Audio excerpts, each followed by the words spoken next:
Welcome everyone to another edition of Mystics Outlook. We got Raymond Lyons, Cardo Dudley Jr. here. I'm Wilson Tarpe Jr. The Washington Mystics, they got a mini road trip this week in Dallas tonight. They held on to beat the Dallas Wings 90-86. That gives them their 10th win of the season, and that gives them their 4th win in their last 5 games.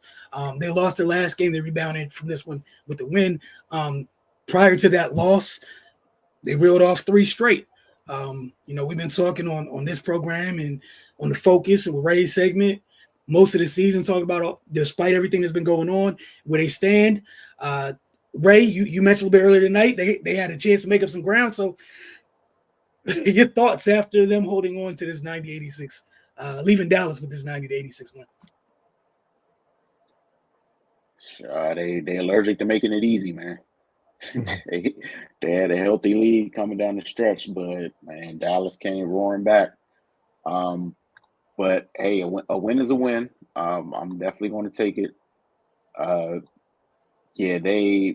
The biggest thing coming in this game for me was how are they going to fit on the boards, especially with Shakira still being down in Dallas. They got a pretty healthy front line, man.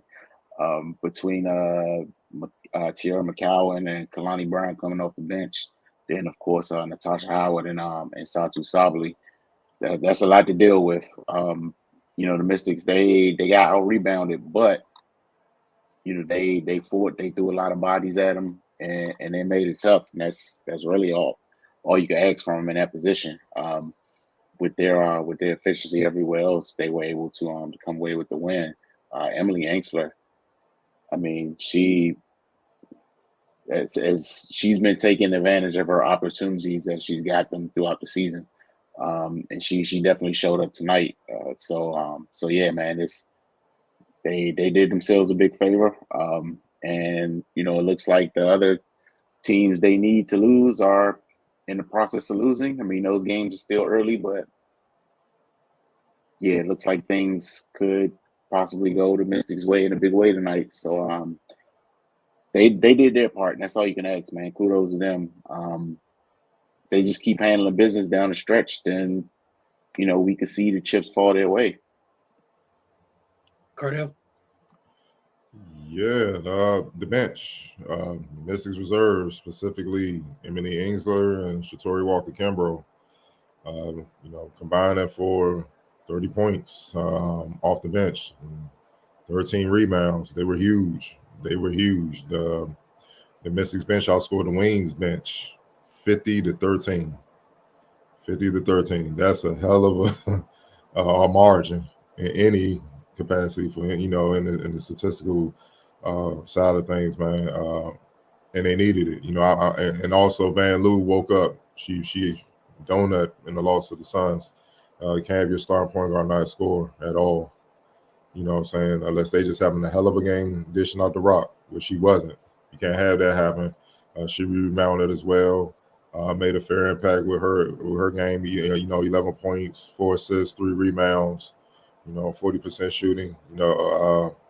Ariel Atkins, 14 points. Still finding a way to score the ball. She wasn't efficient, but she found a way to put the ball in the hole enough to help them win. We all, like Ray said, we all knew coming in that the front court battle was going to be tough for the Mystics, with Dolson and, Lee Edwards and even Brittany Sykes. We all know she's banged up, you know what I mean? Got banged up again, but we all knew it was going to be tough. They're huge, man, between Kalani and that's 6'5", 6'6", and then you got Tierra McCowan, that's 6'7". That's huge. That's like the equivalent of having 7'4", 7 feet on the men's side, and inside the paint, man. So we knew it was gonna be tough, but Ainsler, man, she just finds a way. With that double, 19 points, 10 rebounds, and the most encouraging thing is the Mystics had 12 offensive rebounds.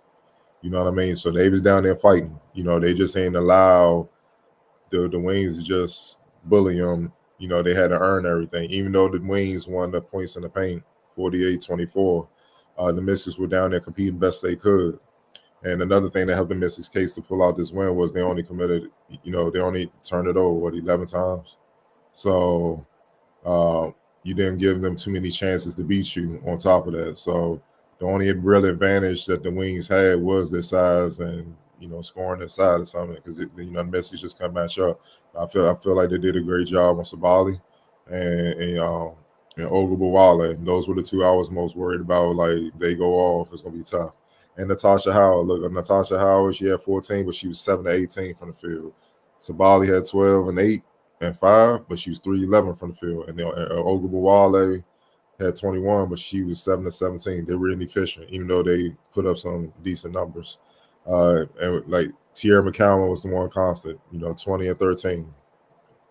It's tough to deal with, man. She's a load inside, man. Then Kalani came in, that's 10 to 3. So, that's 30 points from your centers, from your front court right there.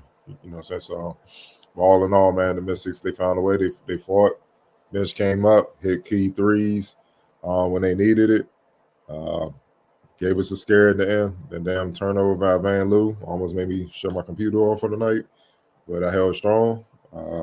But they got the stop and they pulled it out, man. Tough, hard-fought victory, man.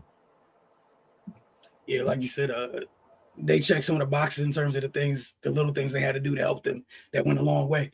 Like you said, taking care of the ball. Because again, the second, not necessarily the second chance points, but most of Dallas's points feel like they came off second chance opportunities because, like you mentioned, that front court was huge. In terms of like their initial offense, Washington did a pretty good job bothering folks, but like you said, it's hard as hell for any team in a W to keep that front line off the glass. It's damn near impossible. And we saw during some spurts, even late in the game, it was just off offensive rebounds. Like, to a degree, it's like, hey, I'm boxing out. 6'7" is 6'7". Like, especially on this side of it. It's huge. You told McCown, like, that front line is crazy. McCown, Sabali, Howard. Yeah. That's nuts, dude. Probably what? Two of the three of them need two people to box them out. There's only 5 people out on the court. And the 3 of them get to be out there same time more often than not. You asking a lot out of your guards to try to chip in and help. Like, that's a hell of a front line. That said, you made up for it. What was that number? You said 50. That margin was 50 to 13 off the bench. Points, yeah. That was huge. Like, you only won by 4, but look, you won by 4. If that's 10 less points, you might have walked out of here with an L. And not to get you all to throw in there, the free throw shooting. Yes, yeah. Lights out, 94%. The Wings were 76%. But the Wings were 20, what is it, 25 it looked like? 20 or 25? No, 20 or 26. And the Mystics were 16 17. So, I mean, Wings make a few more free throws, it's a different ballgame. And the fact that the Mystics made all of them, damn near made it, they only missed one, saved them. And then they're like, we always say the little things, man. You got to take care of the little things. When you're battling injury, you're not healthy, you're not full strength. And then they took care of the little things tonight. Again, the little things. How many times this season have we talked after the game about the little things costing them games? Little things saved them tonight. It was literally the difference. Obviously, that bench margin is insane, but little things was everything, man. Like, it was huge because, again, there was a place that you couldn't do anything about. That front line. Ainsley, man. Ainsley. Like, she's been on a tear. Right. She does it all. She's scrappy. She's going to go on the rebound. She can score from all 3 levels. But the thing is, if you look at it, you want to think she can guard like she can guard like 2 through 4. Even some 5s. Now, yeah, you ain't gonna stop McCown. She's just too damn big. But some of the 6'4" bigs and stuff like that, you can put her on there like she scraps. She just competes. You know what I'm saying? Her, look, with her and Melbourne on the court, the energy changed, bro. All they know how to do is compete. Like Melbourne you can't even screen her. So like she just don't stop competing. And it's contagious. So when they out there scrapping and all that, you gotta elevate your energy, man, or you the problem. Especially, I can only imagine what it's like. Do you want to be the person that's on the court with them when that second unit comes in? It's not moving with the same tenacity or energy on screen. You want to stick out something crazy? Not with that GM watching. Be about it. Be out of the job. couldn't be me. And again, like you said, man, just that second unit's been big. And shout out to Carly Samuelson getting back. I know she's still trying to work her way back, but again, every little thing helped in this one. Every little thing. You guys mentioned Inkster several times, so I'm just going to put player of the game up. I feel like that's where we all going, I assume. Or okay, cool. All right. We'll make this easy tonight. X Factor, what other player off that second unit do you guys choose? Yes. Yeah, you gotta go with Shatori. Gotta go with Shatori. Because they needed the buckets, though, and they came through, man. Like, it's simple. They needed it. They needed to score, man. Yeah, the bench was the difference in the game, and them two put in the most work. So there you have it. So the bench had 50. They responsible for 30 to 50. Yeah. Sometimes 1+1 is 2, man. Shout out to the Washington Mystics for taking care of business tonight against Dallas.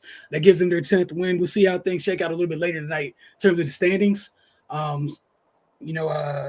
Heading into Thursday's game against the Mercury. So again, but for Washington, hard-earned win, little wild down the stretch. But again, they need every win they can get. No bonus for style points. We'll see you guys following Thursday night's game. I think that one starts at 10.